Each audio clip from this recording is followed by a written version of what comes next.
Hey guys, welcome back to the doremicom channel. We're going to have to speed talk about this because, man, there's a lot of stuff going on. It's all rumor mill, so don't take it as me telling you what's going to happen. Quite honestly, after reading through the whole thing, I'm partially convinced that GW is either releasing this early through a quote-unquote leak to get people's reaction on it before they actually get this stuff printed. If not, and they're actually just planning on moving forward this, there's a whole lot of well, let's just talk about the rules. We're going to try to be pretty quick about it. With me is Solid Smurf. Yo. And he's the one who found this. We started talking about it. I wasn't going to film this, but I think this is interesting enough. The guy who released this information evidently released a ton of information before the Dark Elder came out and was spot on. Grey Knights. I'm sorry. It's Grey Knights. And was spot on, though. He just hit the thing out of the park with accuracy. So who knows? Maybe someone broke into his account, but we're going to run through this as fast as we can. First off, they're talking about there's going to be some new codexes released on or about the same time that the 6th edition comes out. That's going to be Black Templar, Talon, Necrons. Smurf, your reaction? About time. Yeah. Do it. Yeah, it's a big duh. Next thing that's going to come out is that they're going to release a whole bunch of books on Chaos Space Marines. I'm guessing from what Smurf was reading, he thinks there's not going to be 5 or 6. It could be. It could go either one book with little sub books in it, like the 4.5, or it could be 5 individual books. It's hard to read into it right now, but it could go either way. But what's weird is that it doesn't invalidate the current Codex, Space Marine Codex. So I'm left with a whatever. 2 starter sets, one with Dark Angels and one with Black Legion. And fitting scenery with either one with, the dice rules and all that kind of stuff. I'm interested in seeing that GW is going to go the route of only having 1 army in a starter box as opposed to 2. The real big question I have is the price changing? Because if it's not, wow, that's a good way to get yourself, unless there's just, and they're not saying how many models are coming in this. So yeah, if I get a full blown army for that amount, that's great, but I don't see that happening.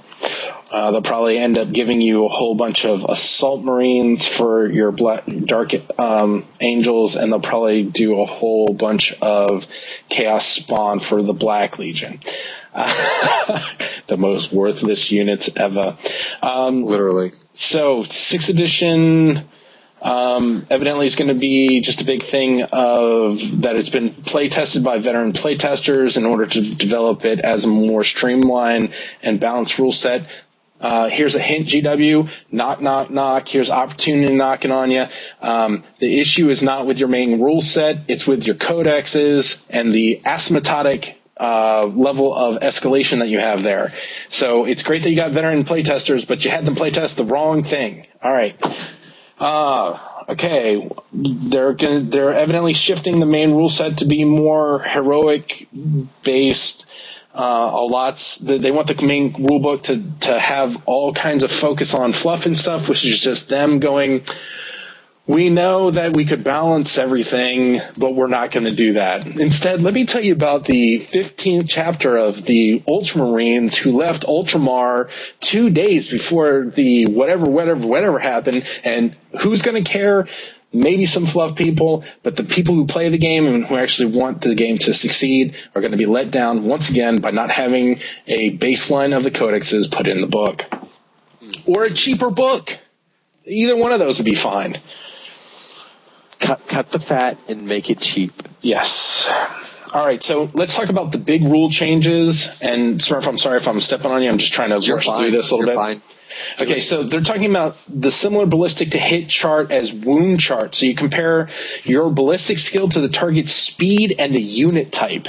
So a ballistic skill of 3 hits moving infantry on a 4+, but lightning fast jet bikes on a 6+, and stationary tank on a 2+. This is a humongous change. I completely agree with the thing. This is a huge change because, but we're looking at this at BS3. So if I have a BS4, am I hitting moving infantry on a 3+, a jet bike on a 5+, and a stationary tank on a auto hitting? I don't know. A 2+, nothing really ever auto hits. Yeah, well, I don't know. Unless your tank's stationary and someone melees it, then it's an auto hit, isn't it? Oh, touche, sir, touche. So, yes, I know I haven't played 40k in a while, but the wheels in the bus go round and round. So what this really screams is, wait a minute, Eldar is still on a 4th edition codex. They're going to get spanked. No, they're not. They're just going to put everyone on jet bikes and you won't hit them. You can do that. Probably a reason why that wasn't listed as one of the codexes that are going to be released around 6th edition. Victory points are back, but now they've completely changed it around, so it's not just you get the points or you don't get the points. It's all about how long a unit stays on an objective, if it's a scoring unit or not, if you destroy a leader or a squad. This is all great and wonderful, but this is garbage you should be leaving for the tournaments. You should not be building all this junk into your core rule system. Okay? Mm-hmm. Flat out, do not overly complicate the game. Let the tournaments and the people who are creating new and different ways to play this game introduce this stuff. GW made a mistake if this is actually going to be in there. Here is the thing that makes me go, look who has been right for 2.5 years, okay? Before the game, there's going to be a bidding contest instead of rolling dice to see who gets the opportunity to go in first. And they are bidding the number of strategic points that they can use. And there's going to be 22 generic stratagems that you can take your strategy points and turn them into. This is Apoc, people. This is Apoc. This is going, let's break the rule system for this game. And it's going to take your tournaments that are going to be relying on the 2 hours to get through a particular game and going, not going to happen, buddy. Because when you bid, you might bid in one game for 14 points and bid on another for 9. And now you have different stratagems you have to pick. Yep. And honestly, the best way that they could have handled the bidding war is if you were going to bid up.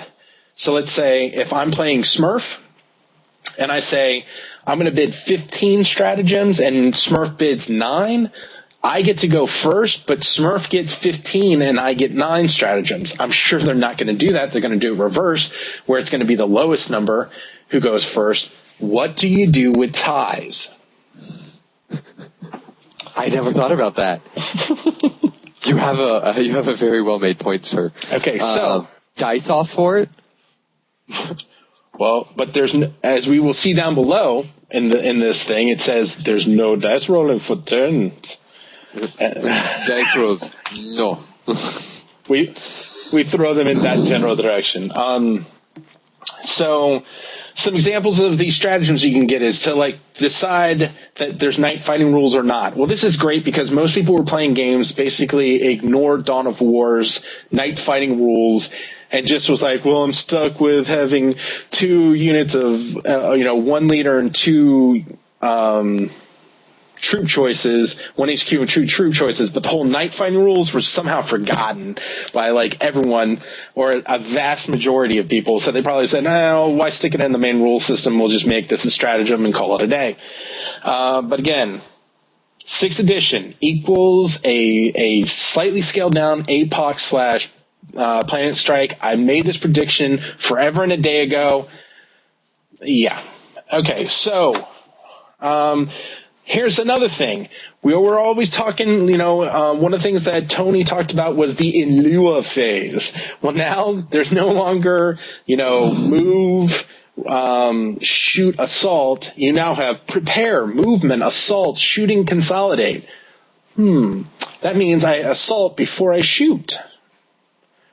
That's huge right there. That takes out popping a transport and assaulting the unit inside. Yes, it does. That takes out another unit shooting a transport and assaulting the unit inside with a separate unit. But what it doesn't take care of is a leader running in, squishing a solo enemy model, turning around and shooting something behind it. I don't know. Be interesting. I think it'll be bad. I think them shifting the phases around and adding more phases is going to make the people who have gotten in used to 4th and 5th edition being the identical thing, and this is going to be a very problematic thing early on. If I have time, people, I will definitely make it a point to do a 6th edition set of videos for you guys, because this is it's going downhill from here. We haven't even gotten to the really, really bad stuff yet. So let's talk about them. Flyer rules are now incorporated into the main rule set. What does that mean? Well, if they take it from Apocalypse, it means that if I have a unit right next to a flyer, but he only has a pistol, he can't hit it. Because a flyer subtracts the distance by 12 inches. So my unit with a 12-inch pistol can't hit it. Pew! Melt a gun? Pew! Miss. Good times. That's all I got. I move with my bolter. Pew! Can't hit it. I move with my plasma gun. Pew! Can't hit it. But it overheated in my hand and I blew up. Oh, what a waste. Narrative rules section that expands on the core rule system to include formation super heavies gaining experience. Formations, straight out of Apocalypse. Super heavies, straight out of Apocalypse. Gaining experience, straight out of Dungeons and Dragons. Brought to you by Games Workshop. And Wizards of the Coast.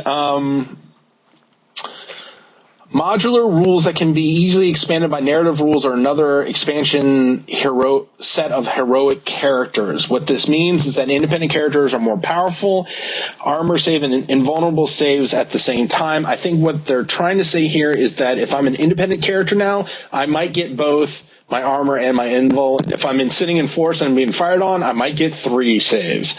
That's great. You're reducing 40K 5th edition back to, 2nd edition, which was Hero Hammer? Sure, I was. It was around. 2nd or 3rd edition was Hero Hammer, where it's all I care about is who's my HQ choice.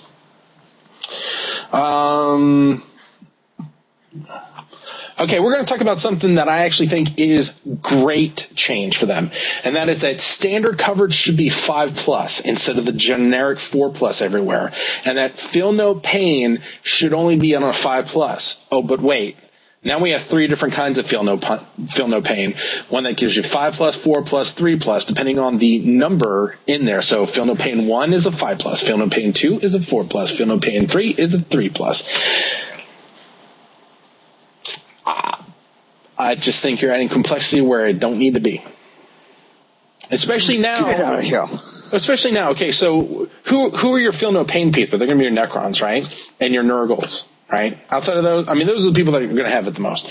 So Feel No Pain, I'm worried about it because my HQ choice really needs to have a Feel No Pain because they're not getting Will Be Back. It really should be better than a 5+. But guess what?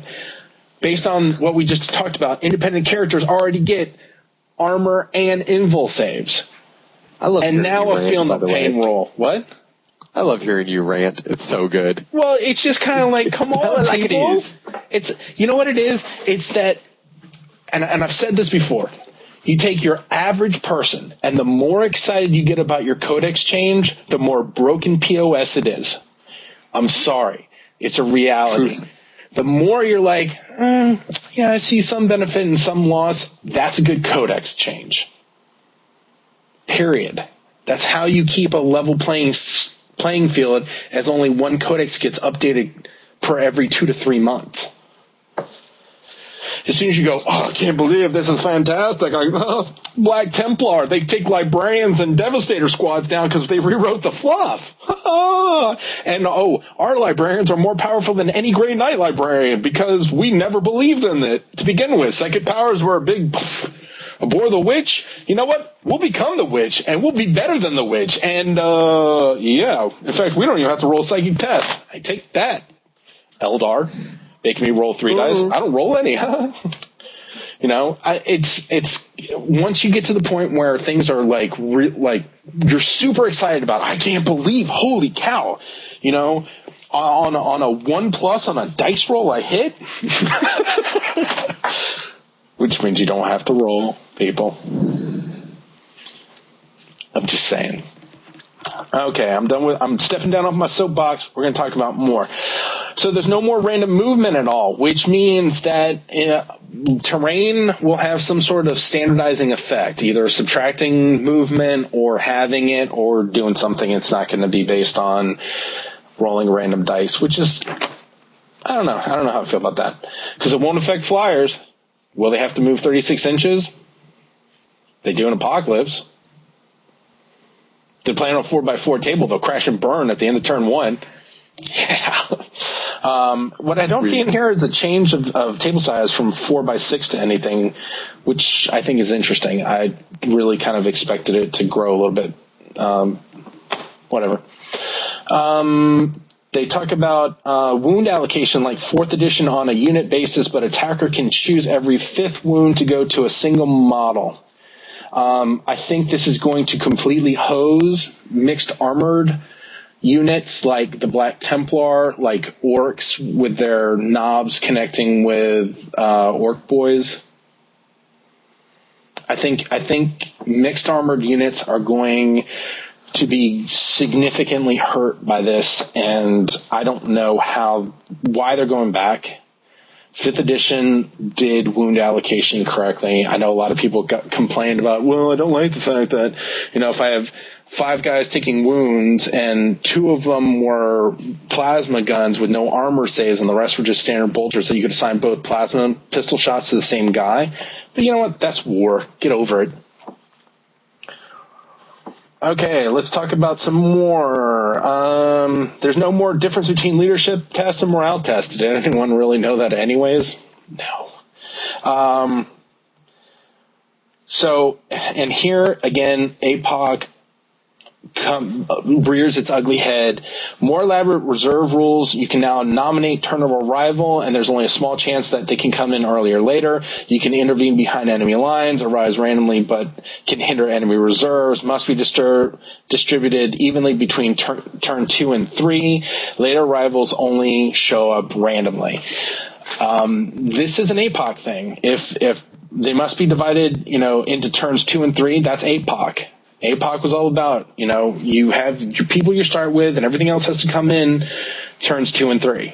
The fact that they have to be distributed evenly between 2 and 3 is a little bit different, but you're also talking about a much smaller table, and I'm sure you can get stratagems that make you go, I want to be able to say, no, they all come in turn 2 or they all come in turn 3. I think you're overly complicating it here. Smurf, what's your thoughts? Because I feel like I'm talking a lot here. No, you're fine. I'm reserving to the end because I'm agreeing with you. I'm looking at this from the new player, 2 perspectives, new player and veteran. You have what you're going to do is you're going to have that new player and veteran thing. They're going to become farther and farther apart. New players are going to be like, yeah, I'm going to get into this. This is going to be awesome. And then, I don't have time to read all this. And not just that, and I'm playing against people who bring Stormblades. Yeah, and then, I remember my first game ever played. It was against a Tau player, and I let them set up terrain, and they put out castle walls. No line of sight, nothing. I played orcs the whole game. He jetpacked over the walls, shot me, and jetpacked back. That was the entire game. I didn't kill a single model. I was so discouraged. And that's what I'm saying with, what do you have? You have 3 squads of Space Marines? Baneblade! Yeah, that's what I mean. Not Stormblade, Baneblade. Stormblades are good too. Whatever. It's a blade. It's alienating the casual player. Absolutely. Either you're hardcore or you're not. Okay. And we're going to see. Go ahead. I'm sorry. Prediction. It's going to suck. Well, again, these are rumors. We don't know, right? Right. And maybe this is GW's way of going, maybe we should ask some people. We'll just throw it up on a forum, find out what people say. Hopefully an RTD will show up or something. People can... Where's that doremicom guy? I don't know. We need him to write our rules. So no more random game length and no rule for first turn. So again, if you bid the same stratagem, what happens?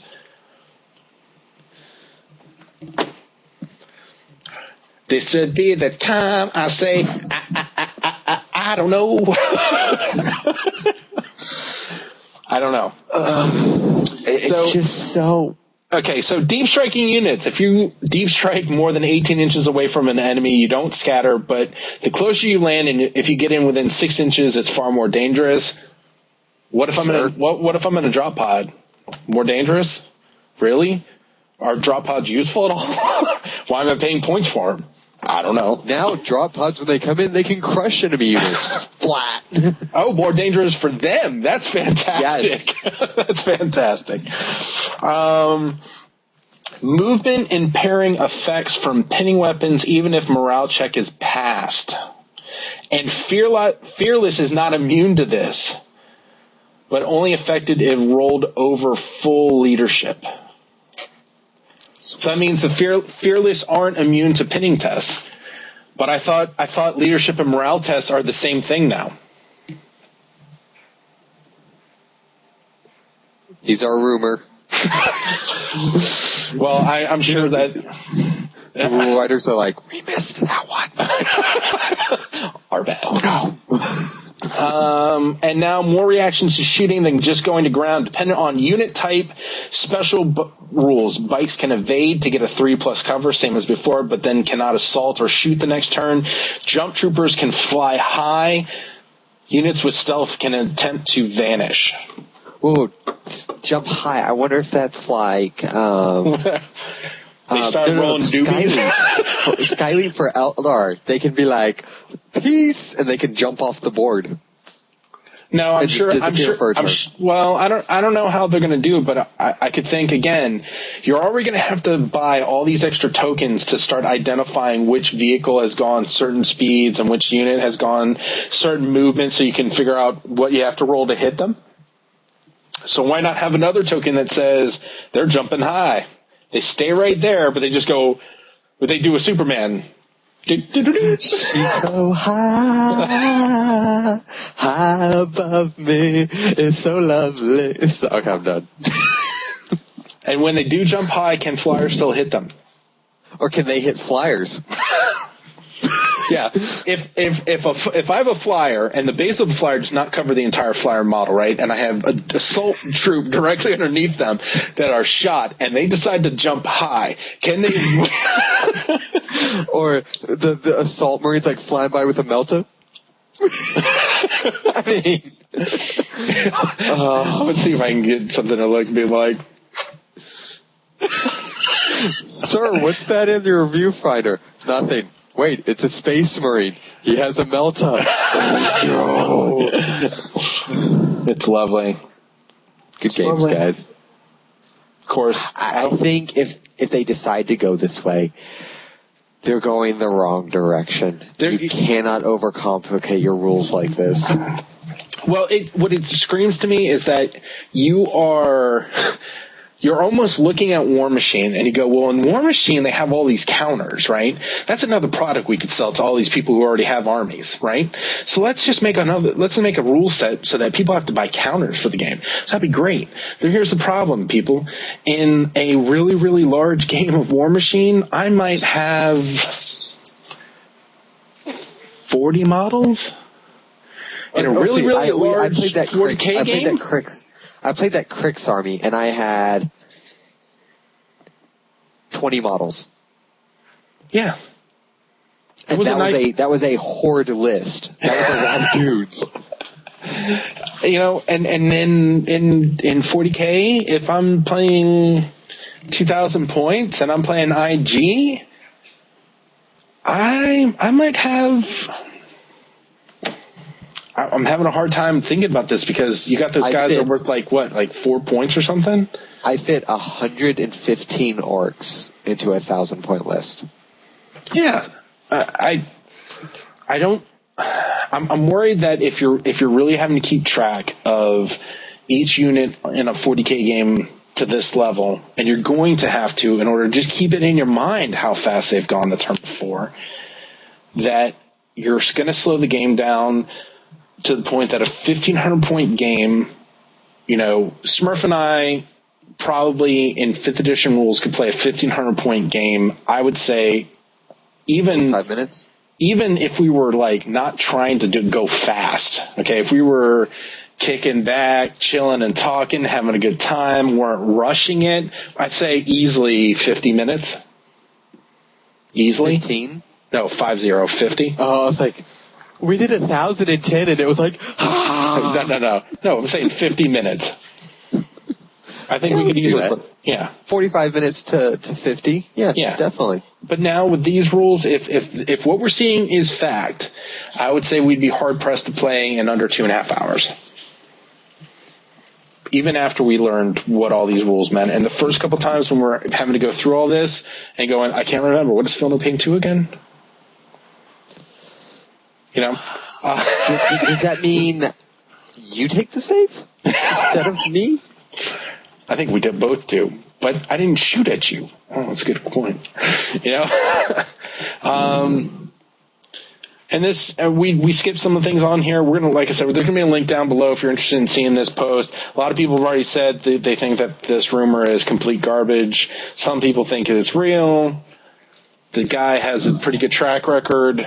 Yeah, he did really well on Grey Knights, and we'll just, I'm not going to throw out any names, of who he is, but I think it's plausible. It's very plausible. And Thank you, Mythbusters. And I think that even if we find that this isn't what is the case, I couldn't help but think that this is GW's way of saying, this is what we're thinking. How are people's reaction going to be about it? Okay, we're done here because I want to kind of keep this to under 30 minutes. Hope you guys had a good one. All you 40Kers that, looking for some content, here's some content for you. Hoping you're having a good one. Hope you had a good Father's Day. And glad I'm not a Father's Day. Yeah, I'm glad you're not an actual calendar day too, Smurf. Have a good one. Bye.